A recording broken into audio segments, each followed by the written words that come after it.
175 కోట్లు 11 రోజుల్లో కొట్టి ఆల్ టైమ్ రికార్డ్ అయితే సృష్టించాడు దురంధర్ 2 రణ్వీర్ సింగ్. అండ్ ఇప్పుడే దానికి సంబంధించిన కలెక్షన్స్ పోస్టర్ కూడా మూవీ టీమ్ అయితే చేశారు. జిఎస్ స్టూడియో వాళ్ళు అఫీషియల్ గా అనౌన్స్ అయితే చేయడం జరిగింది. ఇండియాలో ఎంత కలెక్షన్స్ వచ్చాయి, ఓవర్సీస్ లో ఎంత కలెక్షన్స్ వచ్చాయి, ఒకసారి ఆ కలెక్షన్స్ ఏందో చూద్దాం. డే వైడ్ గా కూడా మనకి ప్రొవైడ్ అయితే చేయడం జరిగింది.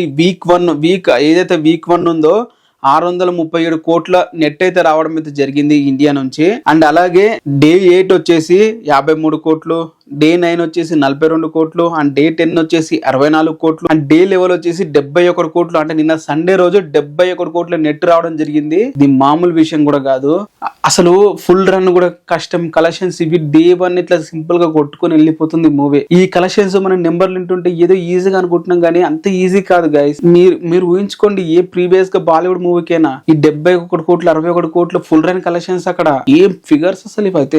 వరల్డ్ వైడ్ గ్రాస్ చూసుకుంటే లెవెల్ డేస్ గాను ఇండియాలో వచ్చేసి 1024 కోట్లు అయితే కలెక్ట్ అయితే చేసింది. అంటే ఇప్పుడు ఇండియా వైడ్ గా ఇండస్ట్రీ టు అవ్వాలంటే ఏదైతే 1400 కోట్ల పుష్ప 2 మీద ఉందో అది బ్రేక్ చేయాలంటే ఇంకొక 400 కోట్లు అయితే రావాలి ఓన్లీ ఇండియా నుంచే. అలాగే ఓవర్సీస్ నుంచి దాదాపు 342 కోట్లు అయితే రావడం అయితే జరిగింది. ఓవర్సీస్ ఇండియా నెట్ ఎంత వచ్చింది, గ్రాస్ ఎంత వచ్చింది, ఇట్లా డిబేట్ చేసి మనకు అయితే చెప్తున్నారు. కాబట్టి ప్రొడక్షన్ హౌస్ అంటే ఇలా ఉండాలి. డైరెక్ట్ ఏదో ఫిగర్ వేసేసి నాకు ఇంత నెంబర్ వచ్చిందని షో కేజ్ కాకుండా ఎంత వచ్చిందో ఇట్లా చెప్తే కొంచెం నమ్మేలాగానే ఉంటది. మరి మీరేమంటారు ఈ కలెక్షన్స్ గురించి? కింద కామెంట్ చేయండి.